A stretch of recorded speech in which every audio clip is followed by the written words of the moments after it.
যুদ্ধর কথা আমরা শুনেছি একটু আগে, যুদ্ধ ছাড়া হবে না আমরা অনেকেই বিশ্বাস করি। ফাইট মানে কি সেটা নিয়েও চর্চা হয়েছে। অনেক যুদ্ধের যোদ্ধা, নির্ভীক সৈনিক। ভারতবর্ষে দুর্নীতির কথা যখনই ওঠে, যার নাম তার সঙ্গে সঙ্গে উঠে পড়ে, এবং দুর্নীতির জম সেই প্রশান্ত ভূষণজি আজকে আমাদের মধ্যে আছেন। এইবার আমি প্রশান্তজিকে আহ্বান করব আমাদের কাছে তার বক্তব্য রাখতে। प्रशांत जी, आपका स्वागत है। आप हमें आपकी लड़ाई से अनुप्रेरित कीजिए, हमें कुछ आगे करने का साहस दीजिए। दोस्तों, करीब 65 साल हो गए, 66 साल हो गए जब हमारा देश एक लोकतांत्रिक देश घोषित हुआ था।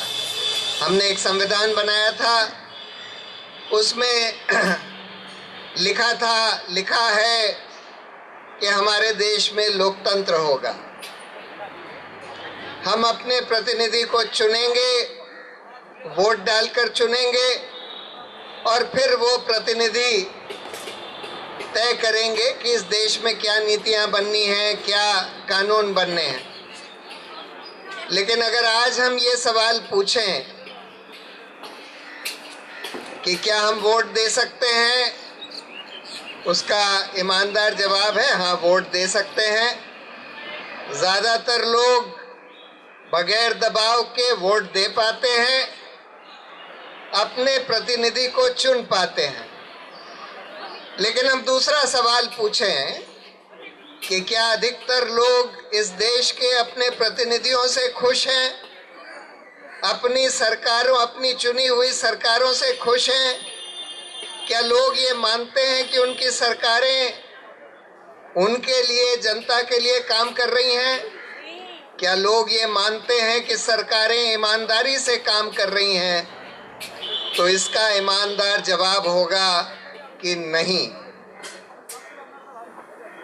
90% से ज़्यादा लोग ये मानते हैं इस देश में कि उन्हीं की चुनी हुई सरकारें उनके लिए, जनता के लिए नहीं काम कर रही। उन्हीं की चुनी हुई सरकारें खूब भ्रष्ट हैं, अपने लिए पैसा बना रहे हैं, अपने लिए काम कर रहे हैं। तो ये कैसी विडंबना है, हमने कैसा लोकतंत्र बनाया जिसमें हमको वोट देने की स्वतंत्रता है, अपना प्रतिनिधि चुनने की स्वतंत्रता है, लेकिन फिर भी हम लोग ऐसे प्रतिनिधि और ऐसी सरकारें चुन रहे हैं जिस पर हमको ज़रा भी विश्वास नहीं है। इसका एक कारण, जो बहुत बड़ा कारण है, वो ये है कि हमने एक प्रतिनिधित्व लोकतंत्र बनाया है, और उस प्रतिनिधित्व लोकतंत्र में 2 स्टेज पर, जिसको कहते हैं फर्स्ट पास द पोस्ट है। फर्स्ट पास द पोस्ट का मतलब ये होता है कि जब हम वोट डालते हैं, यानी कि मान लीजिए यहाँ कोई कंस्टिट्यूएंसी है, उसमें हमने वोट डाली अपना प्रतिनिधि चुनने के लिए, तो जिस कैंडिडेट को सबसे ज़्यादा वोट मिलती हैं वो तो चुना हुआ घोषित हो जाता है, चाहे उसको सिर्फ 25% वोट मिले। यानी कि जिन कैंडिडेट्स को 75% वोट मिली हैं, उनकी वोट 0 हो जाती है। सिर्फ वो 25% वोट जिसको मिली, जिन्होंने उसको वोट दी, उसी की वोट काउंट होती है। दूसरा फर्स्ट पास द पोस्ट होता है जब सरकार बनती है। सरकार जब बनती है तो जिसके पास मेजॉरिटी होती है, जिस पार्टी के पास या जिस गठबंधन के पास, उसकी सरकार बनती है। चाहे बाकी जो 49% जो वहाँ पे प्रतिनिधि हैं वो 0 हो जाते हैं, यानी कि सिर्फ जो जिनकी मेजॉरिटी है वही सरकार चलाते हैं। तो जब हम वोट देने जाते हैं तो हम ये नहीं देखते कि भाई कौन सा सबसे अच्छा कैंडिडेट है या कौन सी सबसे अच्छी पार्टी है उसको वोट दें। हम ये भी देखते हैं कि अगर हम इसको वोट देंगे तो क्या कोई चांस है कि ये आदमी इलेक्ट हो जाए। अगर हम इसको वोट देंगे तो क्या कोई चांस है कि ये आदमी सरकार में आ जाए या इसकी पार्टी की सरकार बन जाए। अगर हमें ये लगता है ये सबसे अच्छा कैंडिडेट है और सबसे अच्छी पार्टी है, लेकिन इसका तो कोई चांस दिख नहीं रहा कि ये लोग सरकार बना सकते हैं या ये लोग इलेक्ट हो सकते हैं, तो हम उसको वोट नहीं देते। हम फिर ये ढूंढते हैं कि जो पार्टियां या जो कैंडिडेट हमको दिख रहे हैं, जिनका हमको लग रहा है कि भाई कुछ चांस है कि ये इलेक्ट हो जाएं, उनमें से जो हमको सबसे कम खराब लगता है उसको हम वोट देते हैं। और ये कैसे दिखता है कि किसका चांस है किसका चांस नहीं है जीतने का। आमतौर पर हम इसको इस आधार पर देखते हैं कि इस पार्टी का और इस कैंडिडेट का कितना प्रचार है, कितना दिखाई दे रहा है। अलग अलग इश्तिहार, इसके बोर्ड वगैरह कहाँ कितने दिखाई दे रहे हैं, उस आधार पर हम ये भांपते हैं कि भाई इसका कोई चांस है कि नहीं जीतने का।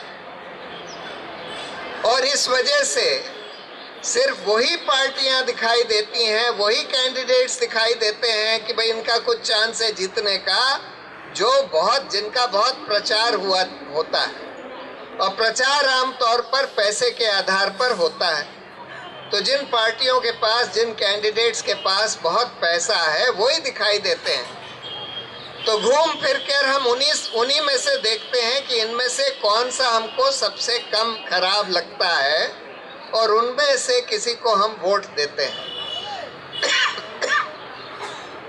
इसलिए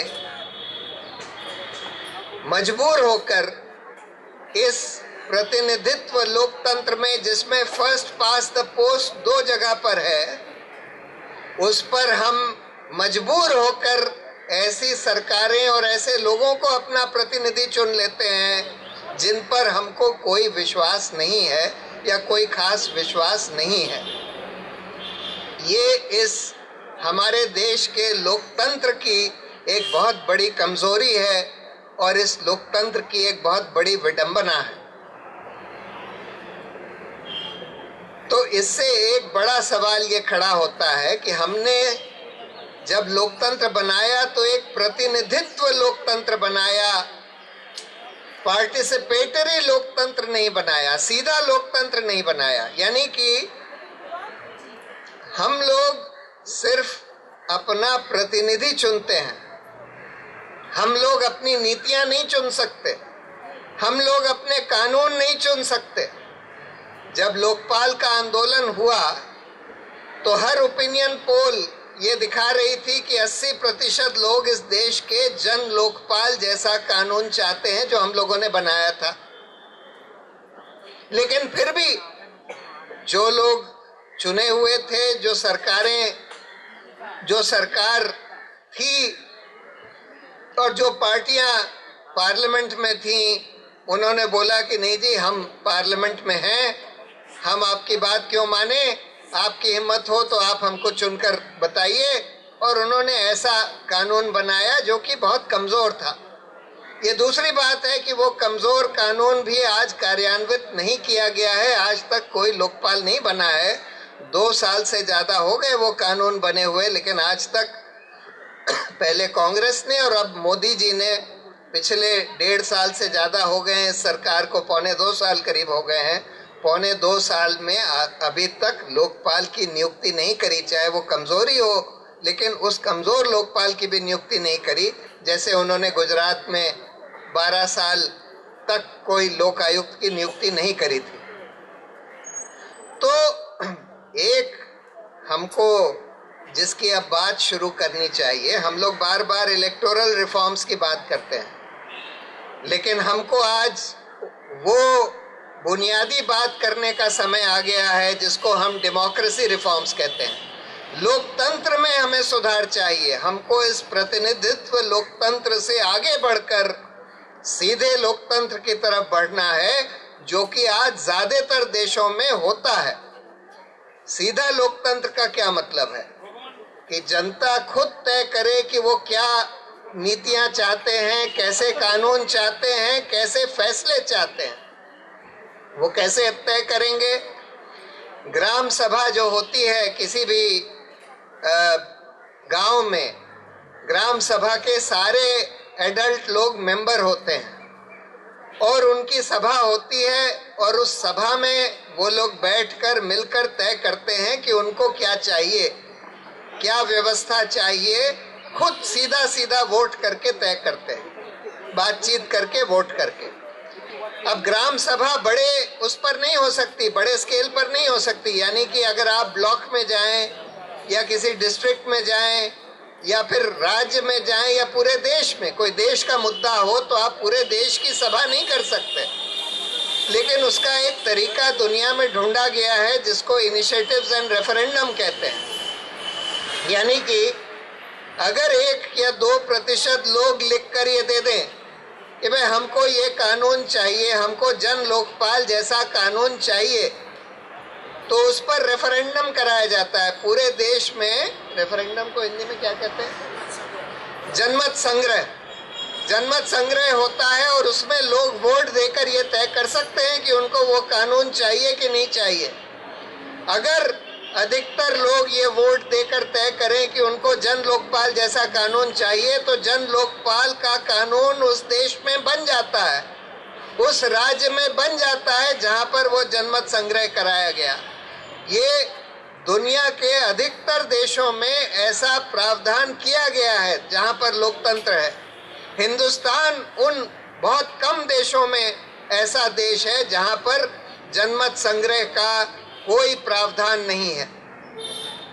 तो हमको आज अपने लोकतंत्र को आगे बढ़ाने की जरूरत है और इस डिमांड को रेज करने की जरूरत है कि हमको सीधा लोकतंत्र चाहिए, इसका प्रावधान चाहिए, जिसको इनिशिएटिव एंड रेफरेंडम कहते हैं, जनमत संग्रह का। दूसरी बात, तो ये तो एक बुनियादी रिफॉर्म जो हमको अपने लोकतंत्र में करना है, उसमें भी कुछ थोड़े से हम लोगों को चीजें समझनी पड़ेंगी। तो उसमें जनमत संग्रह में एक खतरा ये होता है कि मेजॉरिटी जो है, जो जिनका बहुमत है, वो कई बार अल्पसंख्यकों के जो हक हैं उनको कुचलने का ऐसा जनमत संग्रह कर सकते हैं। तो इसलिए उसमें हमको थोड़ी सावधानी बरतनी पड़ती है कि ऐसा जनमत संग्रह नहीं कराया जा सकता ऐसे मुद्दे पर जो कि हमारे देश के जो अल्पसंख्यक लोग हैं उनके राइट्स को कुचलता हो। तो इसलिए उसके लिए आपको एक रेगुलेटरी अथॉरिटी बनानी पड़ती है जो ये देखेगी कि भाई ये जनमत संग्रह हमारे संविधान के तहत ठीक है कि नहीं है, हमारे संविधान में चल सकता है कि नहीं चल सकता। वो अगर तय हो जाए तो फिर उस पर जनमत संग्रह हो जाता है। दूसरी बात, हम लोगों ने सिस्टम जो बनाया है कि जिसकी मेजॉरिटी हो उसी की सरकार बनेगी। अब कई देश ऐसे हैं जैसे कि स्विट्जरलैंड में नेशनल गवर्नमेंट बनती है, यानी कि अगर किसी पार्टी के 20% प्रतिनिधि हैं पार्लियामेंट में, तो 20% हिस्सा सरकार में उस पार्टी का होता है, चाहे वो पार्टी बहुमत में ना हो। यानी कि जिस पार्टी का जितना परसेंट रिप्रेजेंटेटिव्स पार्लियामेंट में है उतना परसेंट प्रतिनिधित्व उसका सरकार में भी होता है। नेशनल गवर्नमेंट का एक सिस्टम है, उसके बारे में भी हमको सोचना पड़ेगा। अब आते हैं इस पर चुनावी सुधार। देखिए, चुनाव से हम भाग नहीं सकते क्योंकि प्रतिनिधि हमको फिर भी इलेक्ट करने पड़ेंगे। हर काम जनता खुद नहीं तय कर सकती, हर फैसला जनता खुद नहीं ले सकती। इसलिए बहुत सारे ऐसे फैसले होते हैं जो प्रतिनिधि को ही लेने पड़ेंगे। तो प्रतिनिधि का चुनाव तो हमको करवाना पड़ेगा। अब उसमें क्या सुधार की जरूरत? सबसे पहले तो हमको प्रोपोर्शनल रिप्रेजेंटेशन हिंदी में अनुपातिक चुनाव प्रणाली, यानी कि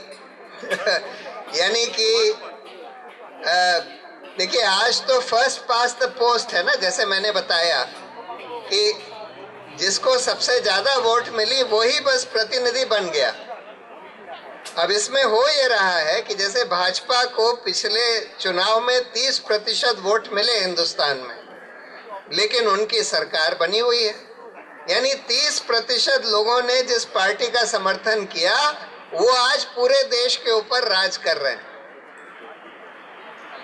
इसका जो समाधान निकाला गया है दुनिया भर में वो ये है कि जब आप वोट देते हैं, हर पार्टी जो है अपनी एक लिस्ट जारी करती है कि भाई हमारे ये कैंडिडेट्स हैं, number 1, number 2, number 3, number 4, number 5।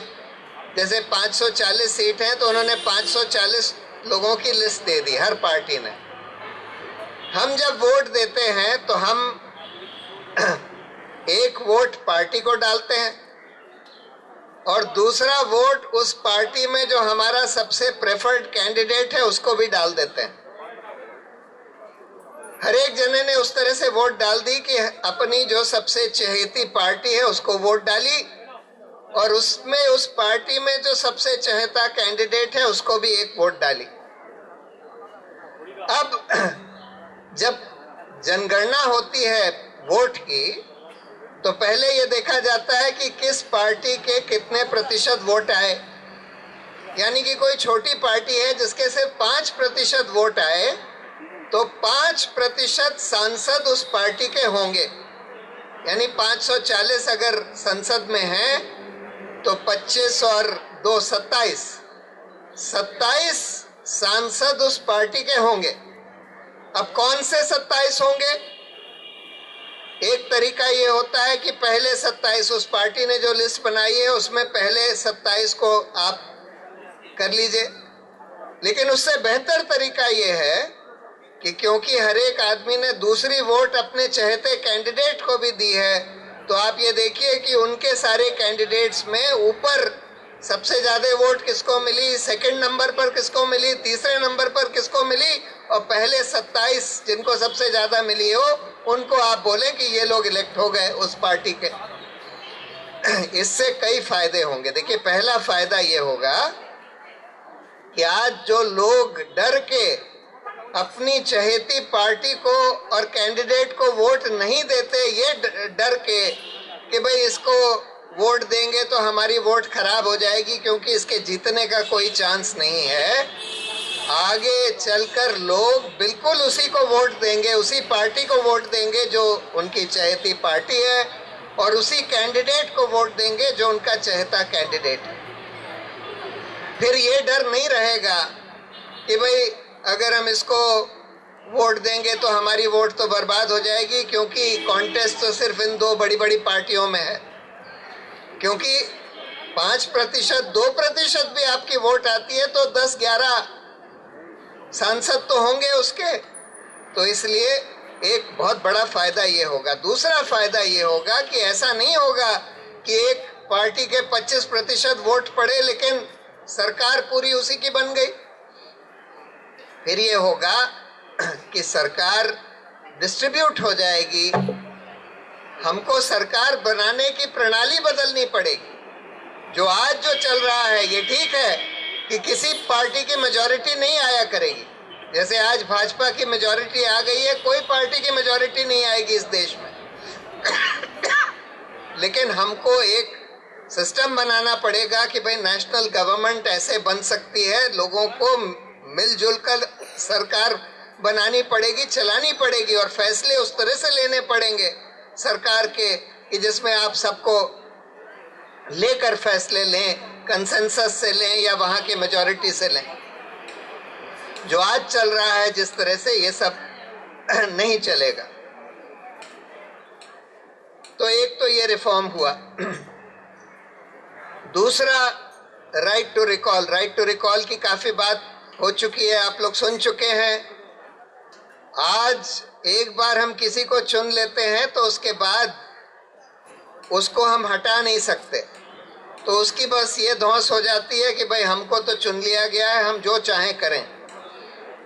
अगर राइट टू रिकॉल हो, यानी कि अगर हम उसको रिकॉल कर सकें, उसमें भी इनिशिएटिव एंड रेफरेंडम कराना पड़ेगा। यानी कि अगर उस कंस्टिट्यूएंसी के 5% लोग लिख कर दें कि भाई हम इसको रिकॉल करना चाहते हैं, तब उस पर रेफरेंडम होगा। अगर अधिकतर लोग ये वोट दें कि रिकॉल कर लिया जाए, तब उसका रिकॉल होगा। लेकिन उसमें एक चीज का हमको ध्यान रखना पड़ेगा, एक सावधानी हमको सोचनी पड़ेगी। देखिए, आज तो ये हालत है कि 30% वोट से ही, 25% वोट से ही आदमी इलेक्ट हो जाता है, क्योंकि उसको सबसे ज्यादा वोट मिलती है। इसके मतलब मेजॉरिटी ने तो उसको वोट नहीं दी है।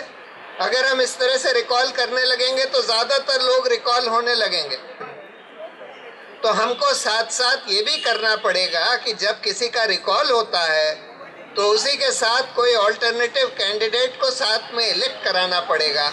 और अगर अधिकतर लोग रिकॉल भी करें और दूसरे कैंडिडेट को इलेक्ट करें, तभी रिकॉल हो पाएगा, तभी ये प्रैक्टिकली ये सिस्टम चल पाएगा। तीसरा, जो चुनाव में खर्चे की बात करेंगे। देखिए, अब खर्चे की कई पहलू हैं। पहला तो ये है कि जो ईमानदार पार्टियां और ईमानदार कैंडिडेट्स होते हैं, छोटे छोटी पार्टियां और ईमानदार कैंडिडेट्स, उनके पास पैसा नहीं होता, क्योंकि उनके पास भ्रष्ट पैसा नहीं है चुनाव में लगाने का। उनका जन समर्थन भले ही काफ़ी हो, लेकिन उनके पास चुनाव में पैसा खर्च करने के लिए नहीं होता। इसका एक तरीका जो पूरे विश्व में सोचा गया है, कई जगह कार्यान्वित भी किया गया है, उसको कहते हैं स्टेट फंडिंग। यानी कि जितनी वोट आपको मिलती हैं उसके हिसाब से 20 रुपये, 50 रुपये, जो भी आप तय कर लें पर वोट आपको दिया जाएगा गवर्नमेंट की तरफ से, स्टेट की तरफ से। आपको अगर 1 लाख वोट मिलती हैं तो 20 रुपये के हिसाब से 20 लाख रुपए आपको बाद में सरकार की तरफ से दिए जाएंगे जितनी वोट मिलती हैं। इससे ये बहुत बड़ा फायदा होगा कि जो छोटे छोटे, जो बगैर पैसे वाले कैंडिडेट्स हैं लेकिन जिनका कुछ जन आधार है, वो लोग पहले किसी से लोन लेके, कर्जा लेकर इलेक्शन लड़ सकते हैं, और उसके बाद फिर जब उनको वोट मिले और पैसे मिले तो लोगों को पैसा वापस कर सकते हैं। तो एक तरह से थोड़ी सी फील्ड, जो प्लेइंग फील्ड है, वो थोड़ा सा लेवल होगा।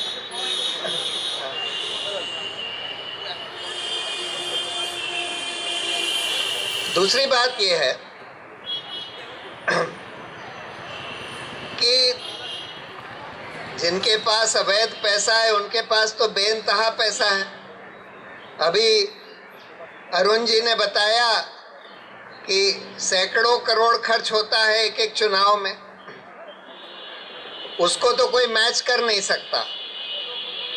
उसका लिमिट लगी हुई है 70 लाख लोकसभा के चुनाव में, और 20 लाख या कितना विधानसभा के चुनाव में, या 14 लाख या 15 लाख या 20 लाख जो भी है, लेकिन उसको एनफोर्स नहीं किया जाता। अब एनफोर्स कैसे नहीं होता? पहली बात तो जो पार्टी प्रचार में खर्च करती है उसके ऊपर कोई लिमिट नहीं लगाई गई है, वो कैंडिडेट के खर्चे में भी नहीं ऐड होता और कोई लिमिट भी नहीं है। तो पार्टी के खर्चे पर भी पाबंद और लिमिट होनी चाहिए। पार्टी इससे ज्यादा प्रचार में नहीं खर्च कर सकती। दूसरी बात, आज डोनेशन कोई भी कंपनी कितना भी दे सकती है किसी भी पार्टी को, किसी भी कैंडिडेट को, किसी भी पार्टी को। और हम लोगों ने देखा कि ये जो बड़ी बड़ी पार्टियां हैं, इनको बड़ी बड़ी कंपनियां खूब सारा डोनेशन देती हैं। विदेशी कंपनियां भी डोनेशन देती हैं, हिंदुस्तान की कंपनियां भी, यानी कि वो कॉन्ट्रैक्ट लेती हैं। एक तरफ वो सरकार से कॉन्ट्रैक्ट लेती हैं, ये पार्टियां जब सरकार में आती हैं उनको कॉन्ट्रैक्ट देती हैं, और दूसरी तरफ उनसे खूब सारा पैसा ले लेती हैं। ब्राजील के अभी सुप्रीम कोर्ट ने एक बहुत ऐतिहासिक फैसला दिया। उन्होंने बोला कि कॉरपोरेशन जो है, कोई भी कंपनी, कोई भी कॉरपोरेशन किसी पॉलिटिकल पार्टी या कैंडिडेट को पैसा डोनेट नहीं कर सकता क्योंकि कॉरपोरेशंस इस ब्राजील के लोकतंत्र को नहीं चला सकती। ये बिल्कुल गैर संवैधानिक और गैर लोकतांत्रिक होगा अगर कॉरपोरेशंस को ये हक दे दिया जाए कि वो लोकतंत्र को पैसा दे पार्टियों को पैसा देकर उस देश का लोकतंत्र चलाएं। तो हमको भी कॉरपोरेशन से डोनेशंस जो दिए जाते हैं पार्टियों को और कैंडिडेट्स को, इसको बंद करना पड़ेगा। इंडिविजुअल्स डोनेशंस दे सकते हैं, उस पर भी लिमिट लगानी पड़ेगी कि एक आदमी से आप इससे ज़्यादा डोनेशन नहीं ले सकते। ये मैक्सिमम लिमिट है, एक आदमी ज़्यादा से ज़्यादा जो भी आप लिमिट फिक्स कर दीजिए 10,000 50,000, उससे ज़्यादा डोनेशन एक आदमी से आप नहीं ले सकते। दूसरी बात, आज जो अवैध पैसा, जो काला धन जो खर्च किया जाता है, जिन कैंडिडेट्स के पास बहुत पैसा है, उसके लिए हमको ये पाबंदी लगा देनी चाहिए कि सारा पैसा चुनाव में जो खर्च होगा सिर्फ बैंक के जरिए किया जाएगा, सिर्फ चेक के जरिए किया जाएगा। कोई कैश पैसा ना तो आप डोनेशन ले सकते हैं ना कैश से खर्चा कर सकते हैं। अगर आपको पकड़ा गया कि आपने कैश से कुछ भी खर्चा किया है या कुछ भी डोनेशन लिया है तो आपको डिबार कर दिया जाएगा, कैंडिडेट इलेक्शन से बाहर कर दिया जाएगा। ये अगर हमने कानून बना दिया तो इसका बहुत बड़ा फर्क पड़ेगा। इलेक्शन कमीशन को और पावर्स देने की जरूरत है। इलेक्शन कमीशन को, पहली बात तो इलेक्शन कमीशन को स्वतंत्र बनाने की जरूरत है, इसकी भी बात करी गई थी। आज इलेक्शन कमीशन की नियुक्ति सरकार करती है। हमको ऐसा सिस्टम बनाना है कि इलेक्शन कमीशन की नियुक्ति सरकार ना करे, बल्कि एक बहुत ब्रॉड बेस्ड सिलेक्शन कमेटी करे, जिसमें कि सीएजी भी हो, सुप्रीम कोर्ट के कुछ जज भी हों, हाई कोर्ट के कुछ चीफ जस्टिस भी हों, इस तरह के जो स्वतंत्र संस्था हैं उनके लोग हों, वो लोग मिलके इलेक्शन कमीशन की नियुक्ति करें। हम लोगों ने लोकपाल के लिए ऐसा नियुक्ति एक ब्रॉड बेस सिलेक्शन कमेटी बनाई थी, उसी तरह से ब्रॉड बेस सिलेक्शन कमेटी हो सकती है जो कि इलेक्शन कमीशन की नियुक्ति करे। और इलेक्शन कमीशन को और पावर देने की जरूरत है। आज इलेक्शन कमीशन कैंडिडेट को इस आधार पर डिबार नहीं कर सकता इलेक्शन से कि भाई उसने पैसा ज़्यादा खर्च कर दिया, उसने अवैध पैसा खर्च कर दिया, उसने कोई और करप्ट प्रैक्टिस कर दी, उसके आधार पर इलेक्शन से बाहर नहीं कर सकते। हाई कोर्ट कर सकता है, और हाई कोर्ट में भी हम देखते हैं कि चुनाव के बाद आप इलेक्शन पिटीशन फाइल करिए, सालों साल वो लंबित रहती है, उसका पूरा टर्म निकल जाता है, तब तक उसका फैसला नहीं हो पाता। इसलिए इलेक्शन कमीशन को एम्पावर करने की ज़रूरत है। ये सब पावर इलेक्शन कमीशन को देने की ज़रूरत है। एक और महत्वपूर्ण सुझाव दिया गया कि भाई आज वोट आपको फिजिकली जाकर उसी दिन देना होता है जिस दिन इलेक्शन होता है, और वहीं जहां आपकी कंस्टिट्यूएंसी है वहीं देना पड़ता है। बहुत सारे माइग्रेंट लेबर होते हैं जो कि बाहर काम के लिए जाते हैं, उस दिन वहां नहीं रह सकते, और आज टेक्नोलॉजी ऐसी हो गई है कि आप कहीं से भी वोट डाल सकते हैं। आज आपके बायोमेट्रिक आइडेंटिफिकेशन से कहीं से भी आपको आइडेंटिफाई किया जा सकता है, और आप कहीं पर भी हों आप अपनी कंस्टिट्यूएंसी की वोट डाल सकते हैं वहीं से। इसलिए वो सब कार्यान्वित किया जाना चाहिए, इस टेक्नोलॉजी को यूज़ किया जाना चाहिए, जिससे कि सब लोग कहीं से जहां पर भी हों वहां से वोट दे सकें। अगर उस दिन ना भी दे सकें तो उसके अगले दिन दे सकें, उसके एक दिन आगे पीछे दे सकें। ये सब भी रिफॉर्म होने की ज़रूरत है। तो रिफॉर्म्स तो बहुत सारे, जैसे मैंने बोला कि पहले तो हमको लोकतांत्रिक सुधार करना है, अपना डेमोक्रेसी रिफॉर्म्स करने हैं, और फिर इलेक्टोरल रिफॉर्म्स करने हैं। लेकिन सवाल यह है कि ये करेगा कौन, क्यों करेगा? उसके लिए देखिए, मैं ये नहीं मानता कि उसके लिए हमको सरकार में जाना होगा। बगैर सरकार में जाए हुए कोई रिफॉर्म नहीं हो सकता या हो पाएगा, ये बात मैं नहीं मानता, क्योंकि इस देश में कई रिफॉर्म्स हुए हैं जिसमें कि लोगों ने कैंपेन करके सरकार के ऊपर दबाव डालकर काफ़ी रिफॉर्म्स किए हैं। राइट टू इंफॉर्मेशन एक्ट भी ऐसे ही आया, सरकार में नहीं गए थे। फॉरेस्ट राइट्स एक्ट भी ऐसे ही आया, लैंड एक्विजिशन एक्ट भी नया वाला ऐसे ही आया, और लोकपाल भी जनता के दबाव से आया। लोकपाल का कानून चाहे कमज़ोर कानून है, लेकिन जो भी है आया लोगों जनता के दबाव से आया।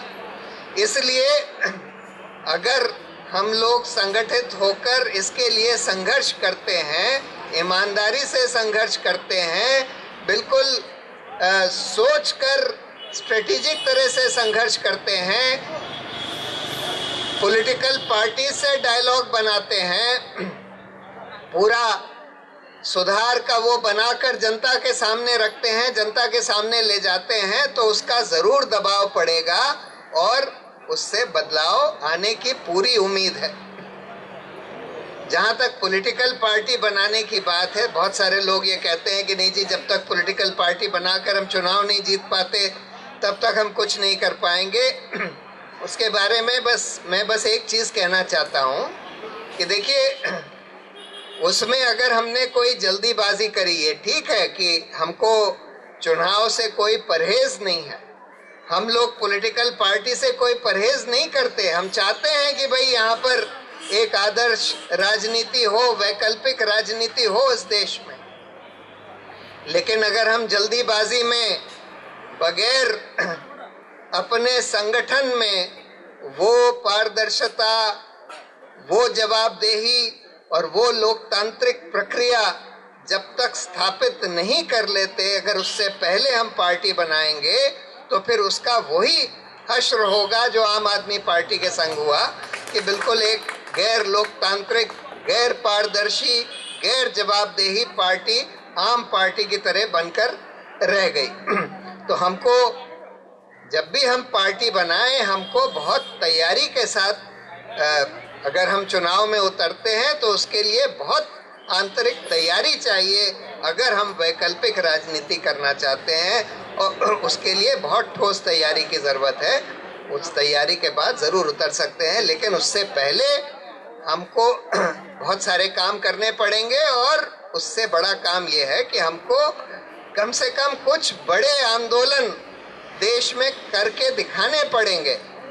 आम आदमी पार्टी की सफलता इसलिए हुई कि उससे पहले एक बड़ा भ्रष्टाचार विरोधी आंदोलन हुआ और आम आदमी पार्टी को उसका फायदा मिलना चाहिए था, नहीं मिलना चाहिए था। आज अगर आप आम आदमी पार्टी का चेहरा देखें तो शायद उनको नहीं मिलना चाहिए था, लेकिन मिला। इस वजह से वो जीत पाए, इस वजह से उनको सफलता हासिल हुई। हमको पहले कोई बड़ा आंदोलन इस देश में करके दिखाना पड़ेगा। किसी पर भी हम आंदोलन करके दिखाएं, चाहे भ्रष्टाचार विरोधी आंदोलन हो। अगले 27-28 तारीख को दिल्ली में एक बहुत बड़ा भ्रष्टाचार के खिलाफ कन्वेंशन हो रहा है, जिसमें कि देश भर के बड़े बड़े भ्रष्टाचार से लड़ने वाले योद्धा आ रहे हैं, जिसमें हम बैठकर ये तय करेंगे कि आज देश भ्रष्टाचार के मामले में कहाँ खड़ा है, पिछले 5 साल में क्या हुआ, आज हम कहाँ खड़े हैं, क्या क्या सुधार करने की ज़रूरत है, उसके लिए कैसा आंदोलन छेड़ने की ज़रूरत है, ये सब हम बैठ के तय करेंगे। तो हमको कोई बड़ा आंदोलन करके दिखाना होगा, उसके बाद हम लोग चुनावी प्रक्रिया में उतरने का सोच सकते हैं। तो यही सब मैं आपसे कुछ बात करना चाहता था। धन्यवाद।